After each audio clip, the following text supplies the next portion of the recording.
दुनिया में सबसे पहले मूर्ति कौन सी आई? कई बार ये सवाल आता है कि सबसे पहला श्री विग्रह भगवान का कौन सा है?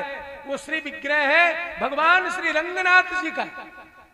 स्वयं भगवान के हृदय से वो प्रकट हुआ है और भगवान ने ब्रह्मा जी को दिया है। ब्रह्मा जी ने आगे चल करके ये सूर्यवंशियों को दिया है, ये उनके कुल गुरु बने हैं। उसके बाद में यही श्री विग्रह स्वामी रामानुज महाराज ले गए और जब मुगल इत्यादि आए थे तब श्री रंगम। साउथ की यात्रा करी आप लोगों ने? कभी साउथ गए हो आप लोग? नहीं गए। कावेरी नदी है, कावेरी नदी का टापू है 8 किलोमीटर का, चारों ओर कावेरी नदी बह रही है। चेन्नई से लगभग 5 घंटे का रास्ता है बाय टैक्सी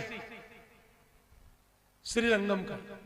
ट्रेन का तो मुझे पता नहीं, क्योंकि मैं जब भी गया बाय प्लेन गया था और दर्शन करके आ गया था। और एक बात बोलूं जीतू भैया, कभी लगे ना कि लक्ष्मी कमानी है बहुत सारी और चाहिए किसी को भी, तो अच्छे ब्राह्मण रखना, विद्वान, जो श्री विद्या के उपासक हो, जो श्री के उपासक हो, जिनके ये लाल तिलक लगा हो या जिन्होंने श्री की दीक्षा ले रखी हो, ऐसे रामानुज संप्रदाय के या वल्लभ संप्रदाय या रामानंदी संप्रदाय के ब्राह्मणों को वहां ले जा करके, वहां आज भी भगवान रंगनाथ की प्रतिमा है, आज भी विराजमान है। उसी के पास में वहां पर एक बिल्व पत्र का पेड़ है भैया। जब औरंगजेब आया तो वहां भगवती की लगभग 3 फीट की, 3-3.5 फीट की मूर्ति है, सुवर्ण की, सोने की, भगवती लक्ष्मी की। तो उसको वहां के लोगों ने जमीन में दबा दिया था। क्यों? क्योंकि वो मुगल तो आए थे सोना लूटने के लिए, इस देश को लूटने के लिए। वो अलग बात है कि हमारे लोगों ने उनको बसा लिया। वाकई में अब पता चला कि अंग्रेजों ने और मुगलों ने हमारे ऊपर कैसे राज किया। ये बड़ी विचारणीय बात पता चली है।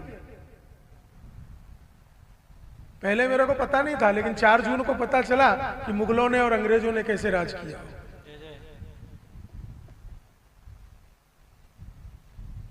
तो उनसे बचाने के लिए उस मूर्ति को जमीन में दबा दिया था और उसके बाद भूल गए, क्योंकि भाई जिनने दबाया वो तो मर गए। अब किसको ध्यान कि यहां क्या गड़ा हुआ था।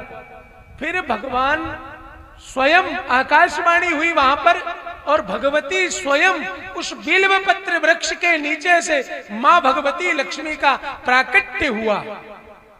वो प्रतिमा आज भी है। मेरे पूज्य सदगुरुदेव कहते हैं कि कभी नारायण, कभी लक्ष्मी की कमी लगे तो यहां आकर के श्री सूक्त के 1100 पाठ का अनुष्ठान कर देना, कभी लक्ष्मी की कमी नहीं आएगी। इतना वो पवित्र स्थान है श्रीरंगम। कभी मौका लगे ना तो जाना। तिरुपति बालाजी भी वहीं से पास में है, मैसूरी भी वहां से पास में है, और मैसूर के बाद में वहां से 300 किलोमीटर पे कन्याकुमारी है, वहीं थोड़ा आगे रामेश्वरम भी है। अद्भुत स्थान है। तो वो भगवान का जो श्री विग्रह है प्रथम, वो आज भी इस देश में विराजमान है। ये ध्यान देना।